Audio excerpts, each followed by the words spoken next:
નમસ્કાર મિત્રો બધાને મારા હર હર મહાદેવ હર.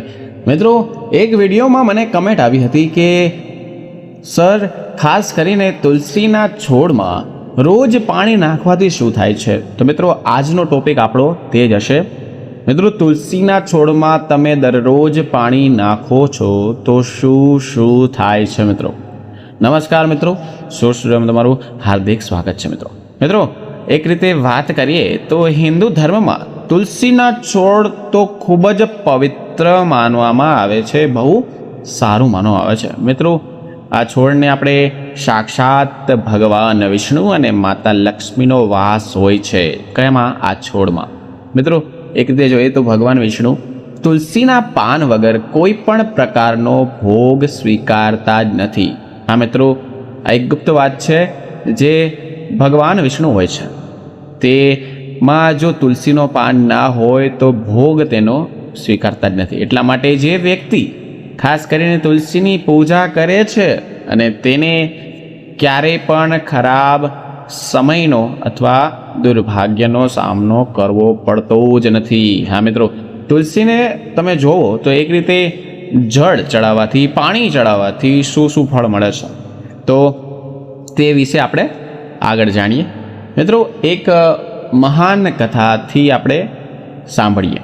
મિત્રો જોઈએ તો એકવાર સત્યભામાએ ભગવાન કૃષ્ણને આવા પ્રશ્ન પૂછ્યા હતા કે હે ભગવાન, તમે તો 3 લોકના સ્વામી છો, તમે સ્વયં સાક્ષાત ભગવાન છો, છતાં પણ તમે તુલસીના છોડની પૂજા કેમ કરો છો? શા કારણે કરો છો? અને મને ખાસ જણાવો કે દરરોજ તેને પાણી અર્પણ કરીએ છીએ તેમાં શું આપણને ફાયદો મળે છે? આના કારણો શું છે? તુલસીના છોડમાં દરરોજ પાણી નાખવાથી શું થાય છે? મારે આ ખાસ કરીને આ મહત્ત્વ જાણવું છે. ત્યારે ભગવાન કૃષ્ણજી મંદ મુસ્કાઈને જવાબ આપે છે કે કહે છે કે માત્ર જળ ચડાવવાથી વ્યક્તિના કરોડો પાપ નાશ પામે છે. હા, કારણ કે તુલસીને પાણી આપવાનું મહત્ત્વ પહેલાં હું તમને એક કરીને ખાસ કથા કહીશ, જે પ્રાચીન વાર્તા છે તેના દ્વારા તમને સમજાવીશ કે તુલસીને પાણી શું કામ નાખવામાં આવે છે. તો આ વાર્તા તમે ધ્યાનથી સાંભળો અને ખાસ કરીને જો તમે આ પ્રાચીન વાર્તા સાંભળશો તો તમને બધા પ્રશ્નના જવાબ મળી જશે. પછી ભગવાન કૃષ્ણએ તેમ પણ કહ્યું છે કે જે કથા આ ધ્યાનથી સાંભળશે તેને મારા આશીર્વાદ અને તેના ભવોભવના પાપ ભાંગી જશે. તો મિત્રો વિડીયોને લાઈક કરીને નીચે કમેન્ટ સેક્શનમાં જય કનૈયા લાલ કી જરૂર લખજો. ત્યારે ભગવાન કૃષ્ણ આગળ કથા સંભળાવતા કહે છે કે હે સત્યભામા, એક જૂના સમયની વાત છે જ્યારે જૂનાગઢમાં ખાસ કરીને સુમંત નામનો બ્રાહ્મણ રહેતો હતો. તે જન્મથી જ બ્રાહ્મણ હતો, પણ તે કર્મથી ખરાબ હતો, ભ્રષ્ટ હતો, કપટી હતો, અવિચારિત હતો. એટલે વધારે તે ખોટું બોલવાવાળો હતો. તેનું મન હંમેશા ખરાબ કામોમાં જ કામ કરતું હતું, વ્યસ્ત રહેતું હતું. તેને ચોરી, વેશ્યાવૃત્તિ અને જુગાર રમવાનું વ્યસન હતું. તે મોટો જુગારી પણ હતો. તેમણે પોતાના જીવનમાં ક્યારે પણ સારું કાર્ય કર્યું જ નથી. પુણ્ય કાર્યમાં કદી ભાગ લીધો જ નથી. ક્યારેય પણ તે શાસ્ત્રોનો અધ્યયન ના કરતો, કદી પણ ભગવાનને ના માનતો, પૂજાપાઠ પણ નહોતો કરતો. તેણે પોતાના મન હંમેશા બીજાના ધન, સંપત્તિ અને પૈસામાં જ રાખતો હતો. તે બીજાના પૈસા જ જોયા કરતો હતો.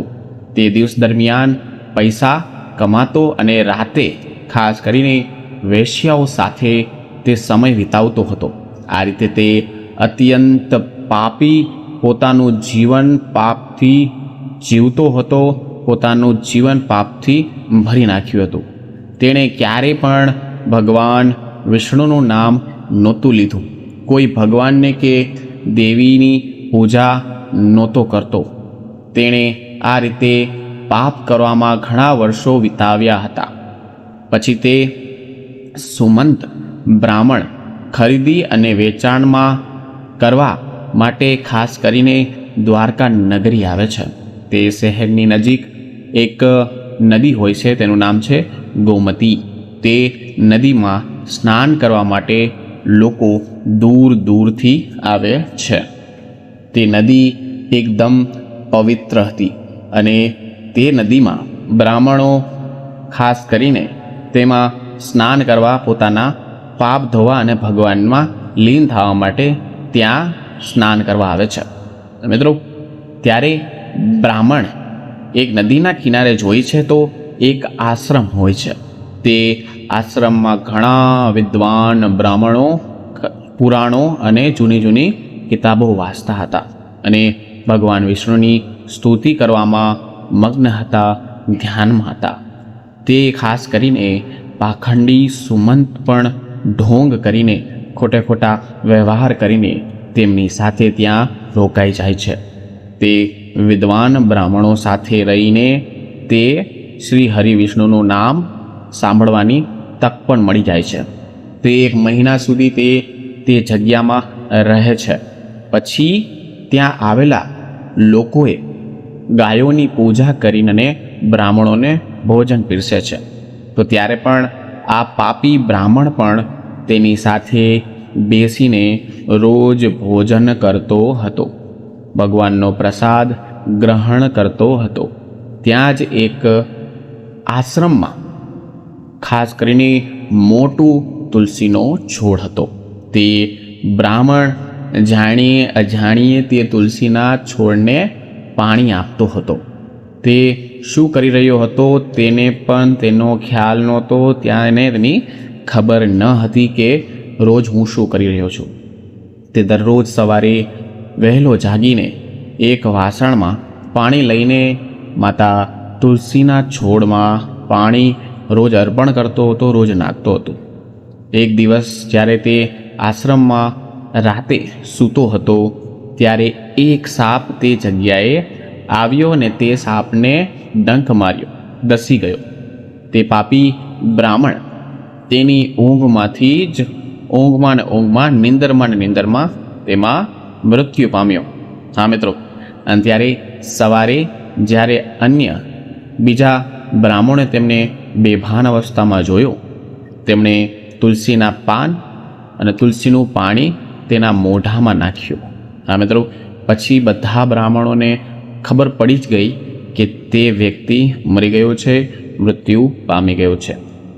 તે પાપી બ્રાહ્મણનો મૃત્યુ પછી યમરાજના દૂતો આવે છે તે જગ્યાએ, ત્યાં પ્રગટ થાય છે.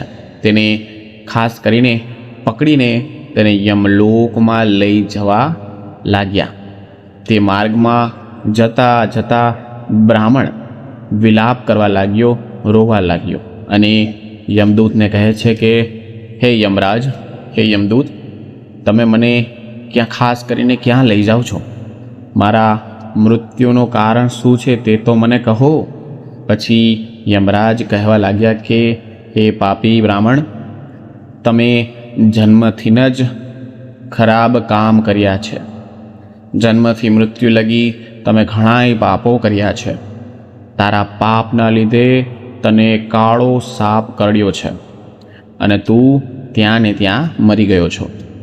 તો હવે તમે મારા ભેગા અમારા જોડે યમલોક આવી રહ્યા છો.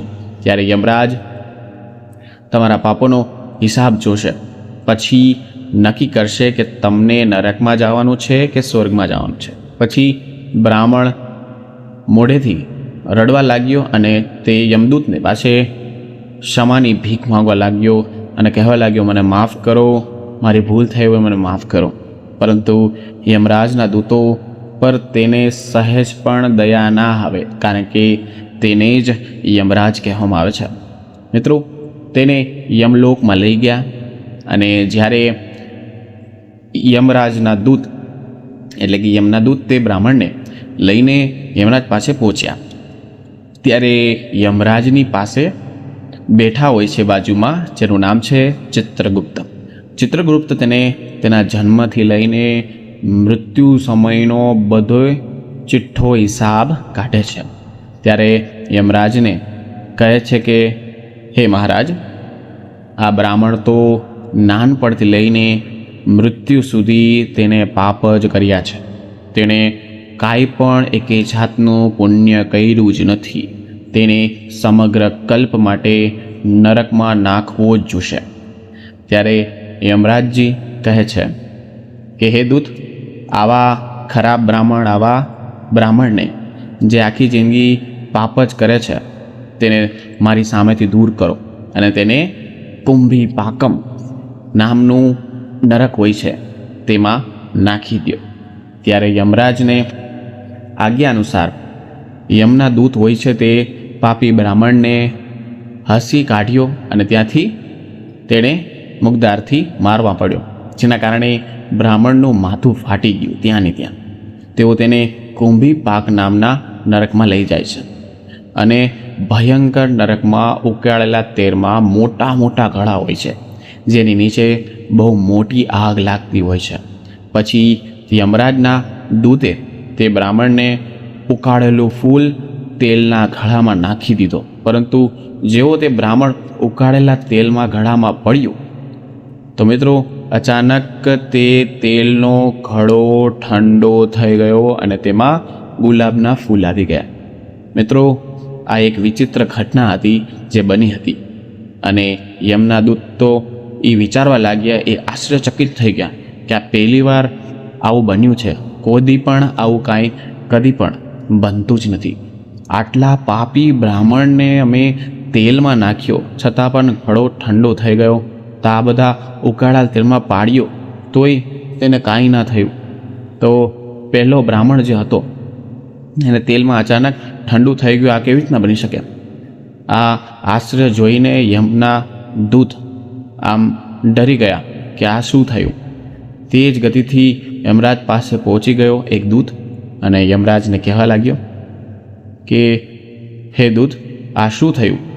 ત્યારે આટલા ઝડપથી કેમ દોડી રહ્યા છો? ત્યારે દૂત કહે છે કે યમરાજને, યમરાજજી, તમે જે પણ બ્રાહ્મણને ઓલું પહેલું કુંભી પાકમના નરકમાં નાખવાનું કહ્યું હતું તેને અમે મૂકતા જ નરકમાં આગ બુઝાઈ ગઈ, આગ ઓલાઈ ગઈ અને ઉકાળેલું જે તેલ હતું તે એકદમ ઠંડુ થઈ ગયું. ત્યારે યમરાજ કહે છે કે હે દૂત, આ તો બહુ વિચિત્ર વસ્તુ બની છે, વિચિત્ર ઘટના બની છે. આવું પહેલાં ક્યારેય નથી બન્યું. યમરાજ વિચારતા રહ્યા અને ત્યારે ત્યાં આવે છે બોલતા બોલતા નારાયણ નારાયણ દેવર્ષિ. દેવર્ષિ નારાયણ ત્યાં પધારે છે અને દેવર્ષિ નારાયણ જોઈને યમરાજને ખૂબ જ ખુશ થાય છે અને તેમને નમસ્કાર કરીને તેનું સ્વાગત કરે છે. કોણ? તો કે યમરાજ. યમરાજ નારદજીને કહે છે કે હે દેવર્ષિ, તમે બહુ દુર્લભ સમય આવ્યા છો, તમે બહુ યોગ્ય સમય આવ્યા છો. આજે એક એવી વસ્તુ થઈ છે જે કદી પણ નથી થઈ. એક બ્રાહ્મણ છે જે બહુ પાપી છે, તેને કુંભી પાકમ નરકમાં નાખ્યો. પછી તે ત્યાં પડતા જ આગ ઠંડી થઈ ગઈ અને ઉકાળેલું જે તેલ હતું તે ઠંડુ થઈ ગયું. ત્યારે દેવર્ષિ નારાયણ કહે છે, નારદ કહે છે કે યમરાજને કહેવા લાગ્યો કે હે ધર્મરાજ, જે બ્રાહ્મણને તમે કુંભી પાક નરકમાં નાખ્યો છે તે નરકમાં મૂકવાના જરાય લાયક નથી. કારણ કે આ બ્રાહ્મણ જાણતા અજાણતા એવું કામ કરી નાખ્યું છે તેને જે નરકનો નાશ પણ કરી શકે છે. જે મનુષ્ય પુણ્યના કામ કરવાવાળા વ્યક્તિ સાથે રહે છે તેને ચોક્કસપણે સારા કાર્યમાં ભાગ મળે છે, સારા કર્મ બની જાય છે. અને આ બ્રાહ્મણ ભગવાન વિષ્ણુનો ભક્ત સાથે 1 મહિના સુધી રહ્યો છે. હા, તો આ બ્રાહ્મણને આશ્રમમાં રહીને રોજ તુલસીને પાણી નાખ્યું છે. આથી તે ખૂબ જ સારામાં સારો સદાચારી વ્યક્તિ બની ગયો છે. તેના બધા પાપોનો અંત થઈ ગયો છે. હવે તે પહેલાં જેવો પાપી નથી. પહેલાં જે પાપ કર્યા એના પછી તેણે આ બ્રાહ્મણો સાથે રહીને જાણતા અજાણતા તુલસીને પાણી નાખીને તે સાવ બદલી ગયો છે. ત્યારે વિષ્ણુલોકમાં તે હવે હકદાર બન્યો છે જવા માટે. આ બ્રાહ્મણે જાણતા અજાણતા પુણ્ય કમાઈ લીધું છે, જે માણસ અનેક જન્મમાં મેળવી શકતો નથી. તેથી તમે તેને નરકમાં પકાવશો નહીં. ખાસ કરીને બસ આ બ્રાહ્મણને તેના પાપોની સજા આપો, તેને નરક લોકના દર્શન જ કરાવો ખાલી. ત્યારે દેવર્ષિની વાત સાંભળીને યમરાજ બહુ ખુશ થઈ ગયા અને બ્રાહ્મણને ગોમતી પાક નરકમાંથી બહાર કાઢી લેવામાં આવ્યો અને પોતાના દૂતોને કહે છે કે હે દૂત, આ બ્રાહ્મણ મહાત્માને લઈને જાઓ અને આખા નરક લોકના દર્શન જ કરાવો ખાલી. પછી યમરાજ દૂત તે બ્રાહ્મણને લઈને ત્યાં જાય છે, તેને આખું નરક બતાવે છે. ત્યારે ભગવાન કૃષ્ણ કહે છે કે હે દેવી સત્યભામા, આવી રીતે યમના દૂત છે જે તે બ્રાહ્મણને પૂરેપૂરું આખું નર્ક બતાવે છે અને તેને યજ્ઞ યક્ષ લોકમાં લઈ જાય છે. અને પછી તે બ્રાહ્મણ યક્ષ બની જાય છે, યક્ષનો ભાગીદાર બની જાય છે. ત્યારે ભગવાન કૃષ્ણ કહે છે કે હે દેવી, મને છોડમાં તુલસી ગમે છે. સૌથી પ્રિય વસ્તુ હોય તો મને તુલસી છે. ભગવાન કૃષ્ણ કહે છે કે તુલસી મને બહુ જ પ્રિય છે. મને મહિનાના કારતક માસ તિથિમાં કે એકાદશી અને ક્ષેત્રમાં દ્વારકા ગમે છે. એટલા માટે જે વ્યક્તિ દરરોજ તુલસીની પૂજા કરે છે અને તુલસીને પાણી આપે છે, તે મારો બહુ પ્રિય બની જાય છે. તે મનુષ્ય ક્યારેય પણ નરકમાં જતો નથી અને હું જવા પણ દેતો નથી. જે ઘરમાં તુલસીનો છોડ હંમેશા લીલોછમ રહે છે, તે ઘરમાં હંમેશા મારી કૃપાથી સુખ, શાંતિ અને સમૃદ્ધિ ત્યાં રહે છે. ત્યારે ભગવાન વિષ્ણુની પૂજામાં અને એમને ચડાવવા આવતા પ્રસાદમાં પણ તેમાં તુલસી હોવું જ જોઈએ, કારણ કે તુલસીના પાન વિના ભગવાન વિષ્ણુના કોઈ પણ પ્રકારનો પ્રસાદ સ્વીકારતા જ નથી. એટલા માટે દરેક ઘરમાં તુલસીનો છોડ અવશ્ય હોવો જોઈએ. જો જેના ઘરમાં તુલસીનો છોડ હશે, તેના તમામ દુઃખનો અંત આવી જશે. તેનું સાંસારિક જીવન સુખમય જ રહેશે. જો મિત્રો તમારા ઘરમાં પણ તુલસી હોય તો તમને પણ સુખ, શાંતિ અને સમૃદ્ધિ આવે જ છે. અને તુલસીને ચૂંદડી અવશ્ય ચડાવવી જોઈએ. હંમેશા યાદ રાખજો કે તુલસીને ચૂંદડી ચડાવ્યા વગર તુલસીને અધૂરી માનવામાં આવે છે. તો માત્ર એક છોડ નથી, તુલસી એક દેવી છે, વિષ્ણુના પત્ની છે. તેથી તુલસીને ચૂંદડી અર્પણ તમારે કરવાની છે. તેનાથી પતિ પત્ની વચ્ચે તમારો પ્રેમ, વિશ્વાસ બહુ વધે છે અને ઘરમાં હંમેશા સ્ત્રીઓ સુહાગન અને સૌભાગ્યવતીના આશીર્વાદ મળે છે. તુલસી પાસે પાણી ભરેલું વાસણ ન રાખવું જોઈએ. કોઈ પણ જાતનું વાસણ હોય તમે ના રાખી શકો. તુલસીના છોડ પાસે દીવો પ્રગટાવ્યા બાદ દીવો હટાવી દેવો જોઈએ, કારણ કે તુલસીના છોડની નીચે ઓલાયેલ ગયેલો દીવો રાખવો તે અશુભ માનવામાં આવે છે. મિત્રો, જ્યારે દીવો તમે પ્રગટાવો છો, એના પછી તમારે જ્યારે દીવો ઓલાવવા આવે ત્યારે તમારે હટાવી દેવો પડશે. તે બહુ અશુભ માનવામાં આવે છે. તેનાથી પ્રોબ્લેમ પડી શકે છે. જ્યાં પણ તુલસીનો છોડ હોય તે જગ્યાએ હંમેશા સારી રાખવી જોઈએ, સ્વચ્છ રાખવી જોઈએ, સુંદર રાખવી જોઈએ. એટલા માટે તુલસીના છોડની આસપાસ સ્વચ્છતાનું નિયમિત તમારે ધ્યાન રાખવું જોઈએ. તુલસીના છોડ પાસે તમારે ખરાબ શબ્દો બોલવાના નથી. ભૂલથી પણ તુલસીના છોડ પાસે તમારે બૂટ, સાવરણી કે ચંપલ રાખવાના નથી. તેનાથી તમે પાપના ભાગીદાર ગણાશો. જ્યારે તુલસીનો છોડ હોય એવી જગ્યાએ તમારે થૂકદાની રાખવાની નથી અથવા તો થૂકવાનું પણ નથી. તેનાથી ઘોર અનર્થ આવી શકે છે, તમારા ઘરમાં વિપત્તિ આવી શકે છે, તમને વાસ્તુદોષ લાગી શકે છે. મિત્રો, તુલસીના છોડમાં ભગવાનનું શિવલિંગ અને ગણપતિની મૂર્તિ કદી પણ તમારે રાખવાની નથી. આ વસ્તુ યાદ રાખજો. આ ઉપરાંત જો તમે તુલસીના કુંડામાં બીજા કોઈ અન્ય છોડ પણ રોપવાથી પણ તમે પ્રોબ્લેમમાં પડી શકો છો, તમે બહુ દુઃખી થઈ શકો છો. તુલસીના છોડ પાસે કપડાં સૂકવવાના નથી અને કપડામાંથી નીકળેલું ગંદુ પાણી ખાસ કરીને તમારે તુલસી ઉપર પડે તો પણ તેને અશુભ માનવામાં આવે છે. મિત્રો, હા મિત્રો, જો ભગવાન કૃષ્ણના આશીર્વાદ જોતા હોય તો મિત્રો વિડીયોને લાઈક અને નીચે કમેન્ટ સેક્શનમાં જય શ્રી કૃષ્ણ જરૂર લખજો. અને અમે જે પણ વાત કરી રહ્યા છીએ તે તમારે ધ્યાનથી સાંભળવાની છે. આ વાત જે છે તે ઘણા બધા ઘરોમાં ભૂલો થતી હોય છે. તો મિત્રો, ખાસ કરીને તમારે શું કરવાનું છે કે તમારે કદી પણ રવિવારે તુલસીના પાન ન તોડવા જોઈએ, ના તો પાણી ચડાવવું જોઈએ. અને બીજા દિવસે એટલે કે અન્ય દિવસોમાં તુલસીમાં જળ ચડાવવું જોઈએ અને સાંજે તમારે દીવો કરવો જોઈએ.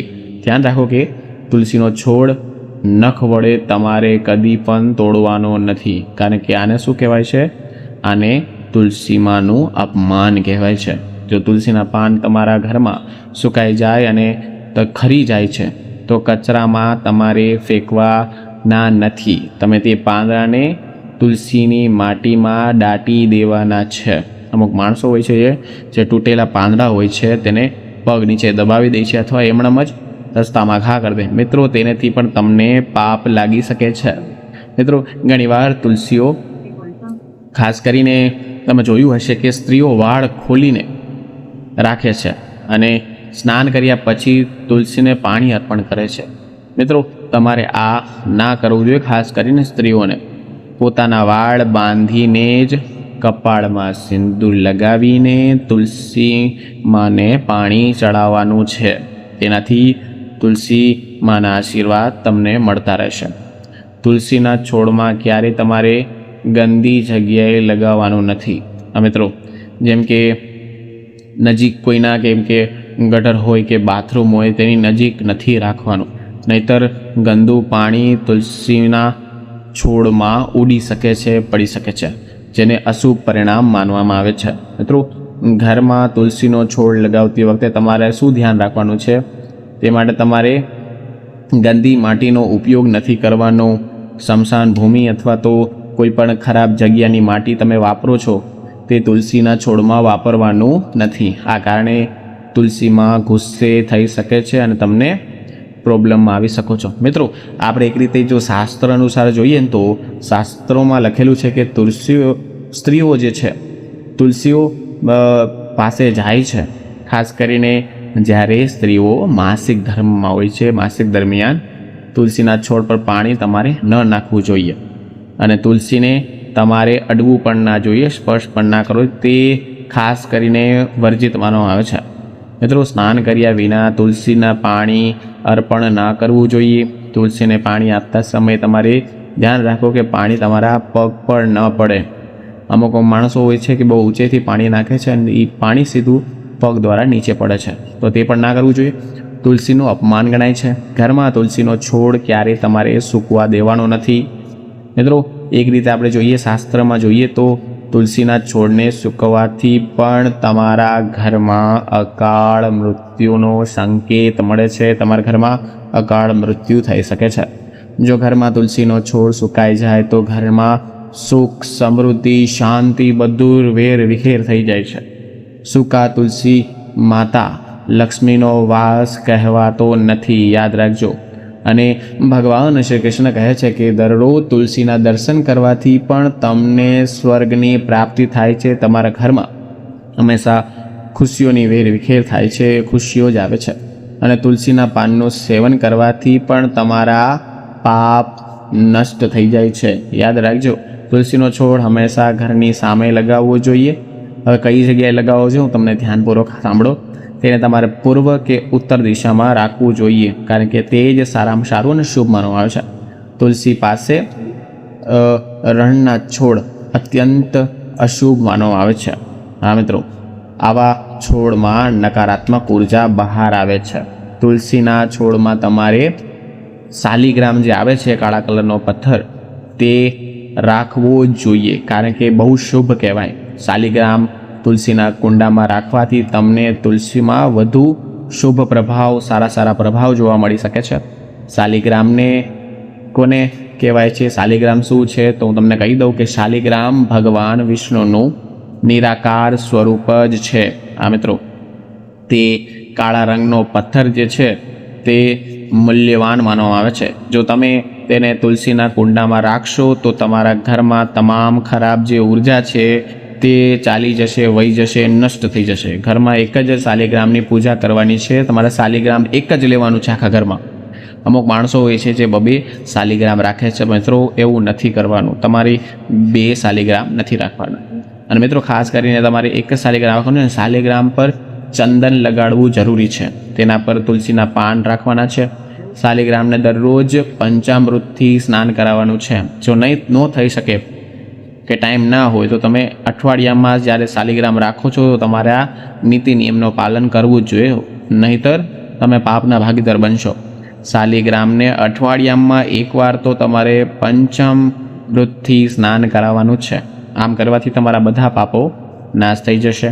મિત્રો, શાલિગ્રામની વાત કરીએ તો તે સકારાત્મક અને સાત્વિકતાનું એક મોટું પ્રતીક છે. શાસ્ત્રોમાં જોઈએ તો શાસ્ત્રોમાં કહેવામાં આવ્યું છે કે જે છોડમાં લીલી કળીઓ નથી આવતી, તેના બદલે કાંટા હોય છે, તેને ક્યારેય પણ તુલસી પાસે ન રાખવા જોઈએ. ખાસ તમારે યાદ રાખવાનું છે. મિત્રો, શાસ્ત્રોમાં જોઈએ તો કેળાનો છોડ પણ સારામાં સારો અને વિશેષ માનવામાં આવે છે. જો તમે તુલસી પાસે કેળાનું ઝાડ વાવો તો તમને ઘણા ફાયદા થશે, ઘણું સારું થશે, ઘરમાં બહુ સુખ શાંતિ આવશે અને અનેક ઘણો ફાયદો થશે. મિત્રો, કેળાના ઝાડ હોય છે તે ભગવાન વિષ્ણુનો વાસ માનવામાં આવે છે, કારણ કે તુલસી પાસે લગાવવાથી ઘરમાં સુખ સમૃદ્ધિ તો આવે જ છે. તો આ રીતે ભગવાન શ્રી કૃષ્ણ દેવી સત્યભામાને તુલસીના છોડ વિશે બધું સમજાવે છે કે જળનું મહત્ત્વ શું છે, તુલસીના છોડને જળ ચડાવવાથી શું થાય છે, ઘરમાં તુલસીનો છોડના નિયમો શું છે, તે બધું આ વિડીયોમાં તમને સાંભળવા મળ્યું છે. તો મિત્રો, તમને વિડીયો પસંદ આવ્યો હોય તો વિડીયોને લાઇક, ચેનલને સબસ્ક્રાઈબ અને નીચે કમેન્ટ સેક્શનમાં જય શ્રી કૃષ્ણ જરૂર લખજો, જેથી કરીને ભગવાન કૃષ્ણના આશીર્વાદ તમારા અને તમારા પરિવાર પર હંમેશા બનેલા રહે. તો મિત્રો, હવે મળીશું નવા વિડીયો, નવા ટોપિક સાથે. ત્યાં સુધી બધાને મારા રાધે રાધે. અને કોઈ પણ જાતનો પ્રશ્ન હોય તો તમે મને નીચે કમેન્ટ સેક્શનમાં પૂછી શકો છો. હું તમને તેનો જરૂર આન્સર આપીશ. તો મિત્રો, પૂરો વિડીયો જોવા બદલ આપનો ખૂબ ખૂબ આભાર. અને સુર સ્ટુડિયો સાથે આવી રીતના જોડાયેલા રહો. તમને આવા નવા ટોપિક સાંભળવા મળશે. ચલો મિત્રો, પૂરો વિડીયો જોવા બદલ આપનો ખૂબ ખૂબ આભાર.